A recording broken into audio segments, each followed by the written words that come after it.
Hello friend, आज आपका आपके अपने YouTube channel teaching bye Harish sir में फिर से स्वागत है।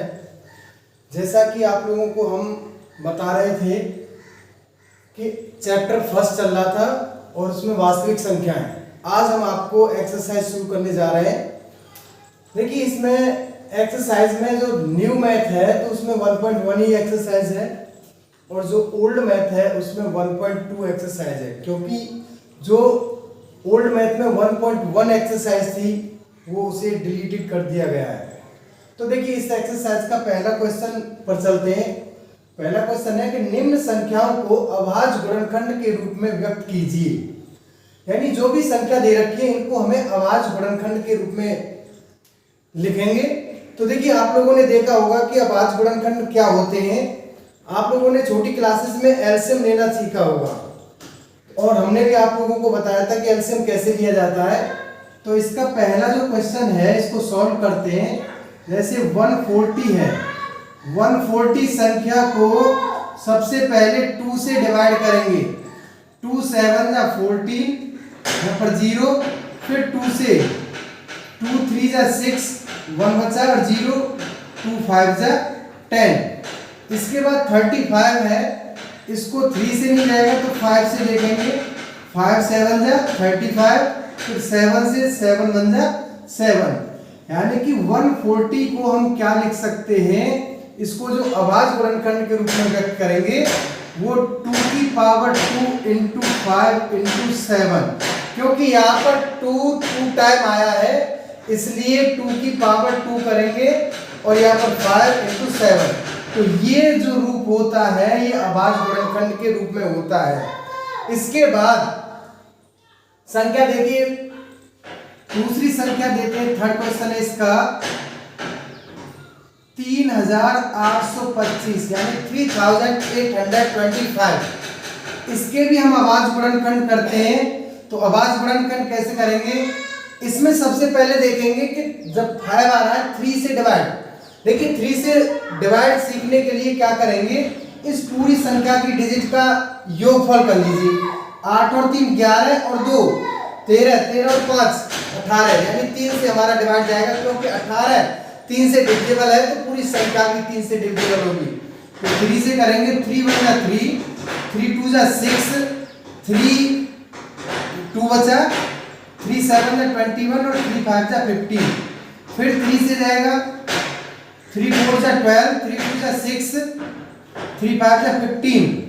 अब देखिए 3 से देखेंगे 4 और 2 6 और 5 11, जो कि 11 3 से डिविजिबल नहीं है, इसलिए इसको हम किससे, इस संख्या के लास्ट में यानी वंस डिजिट क्या है, यूनिट डिजिट आए 5 या 0 तो वो 5 से डिविजिबल होता है।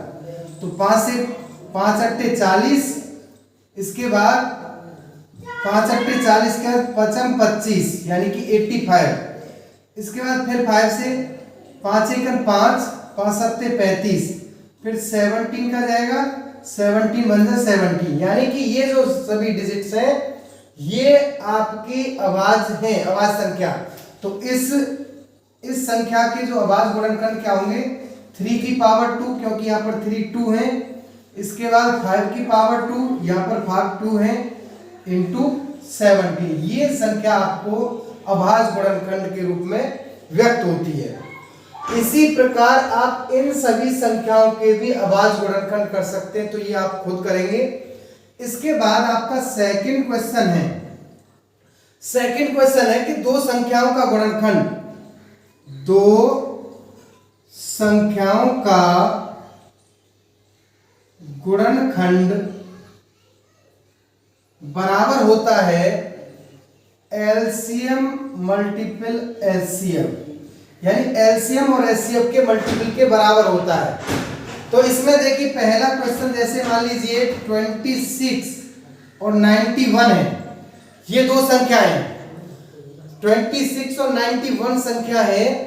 तो सबसे पहले हम इन दोनों संख्याओं के एलसीएम यानी पहली संख्या मान ली, इसमें पहली संख्या 26, दूसरी संख्या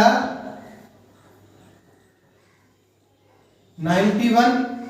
अब इसमें क्या करेंगे, हमें एलसीएम की जरूरत है, तो एलसीएम निकालने के लिए इस 91 और 26 का एलसीएम निकालेंगे। तो सबसे पहले देखेंगे 2 से 13 टाइम 91, फिर 13 से 13 1 जा 13, 13 7 जा 91, फिर 7 से 1 1, यानी इसका एलसीएम जो आएगा, एलसीएम आएगा 2 × 7 × 13, 13 दूनी 26, 26 में गुणा 7 का करेंगे 7 × 42, 7 × 14 और 4 18, 182 इसका आ गया एलसीएम।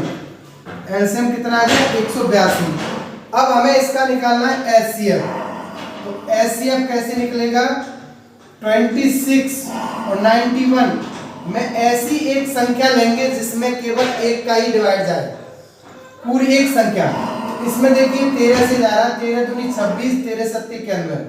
अब दूसरी कोई ऐसी संख्या नहीं है जो 2 और 7 में एक ही संख्या से डिवाइड जाए, तो इसका एचसीएफ क्या आएगा, एचसीएफ 13 आ गया। अब हमें क्या जांच करना है, दो संख्याओं का गुणनफल बराबर होना चाहिए, एलसीएम इंटू एचसीएफ। तो देखिए क्या यहाँ पर चेक करेंगे, एलसीएम आपका इंटू एचसीएफ इक्वल टू पहली संख्या गुणा दूसरी संख्या। तो देखिए एलसीएम कितना है आपका, एलसीएम है 182 और एचसीएफ है 13। हम इसका मल्टीपल करें तो 13 दूनी 26, 13 अट्ठे 104, 104 और हासिल के 2 थे तो 106, तो 10, 13 एकम 13 और 10 23, 2366 इसका एलसीएम और एचसीएफ का गुणनखंड आया, गुणनफल। इसके बाद इसका भी मल्टीपल करें तो 6 2 9 6 54 और 9 दूनी 18 और 5 23, 6 6 3 2।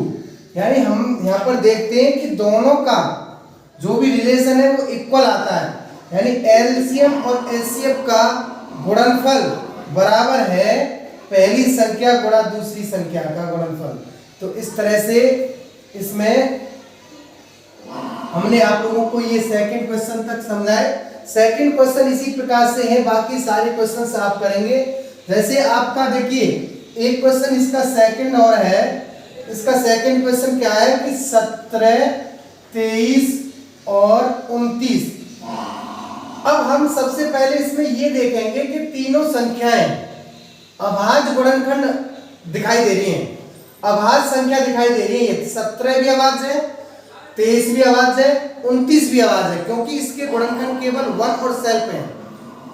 तो इसमें जो भी इसका एचसीएफ आएगा तो एचसीएफ तो 1 रहेगा, क्योंकि किसी भी अभाज्य संख्या का एचसीएफ हमेशा 1 होता है। और एलसीएम इसका जो लेंगे, इस संख्या का एलसीएम जो होगा, देखिए ये ध्यान रखना है कि जो इसका ये थर्ड क्वेश्चन का है, second question sorry third question का फर्स्ट क्वेश्चन है, इसमें हमें इनके एलसीएम और एचसीएफ निकालना है। तो इसमें 17 23 29 जब हमें पता चलेगा कि अभाज्य संख्या है, तो इसमें हमें केवल एचसीएफ निकालने के लिए क्या करना पड़ेगा, इसका जो 1 कॉमन है इसमें, क्योंकि 1 और सेल्फ संख्या इसके अभाज्य गुणनखंड होते हैं, इसलिए एचसीएफ तो इसका 1 आएगा। और एलसीएम 17 गुणा 23 गुणा 29, इस तरह से इसका मल्टीपल जो करेंगे वो संख्या आपका एलसीएम आएगा। आप इसको स्वयं करेंगे। तो पहला, दूसरा, तीसरा क्वेश्चन के बाकी क्वेश्चन मैं कल बताऊंगा। आज मैं आप लोगों को इतना ही बताऊंगा। और देखिए आप लोग मेरे साथ बने रहिए और इस तरह से आपको चैप्टर वाइज वीडियो बनाकर देता रहूंगा। और आज आपका यहीं तक मेरे साथ जो भी धन्यवाद, यहीं देखेंगे। और आपके अपने YouTube चैनल जो भी मेरा हरीश कुमार चैनल है उसमें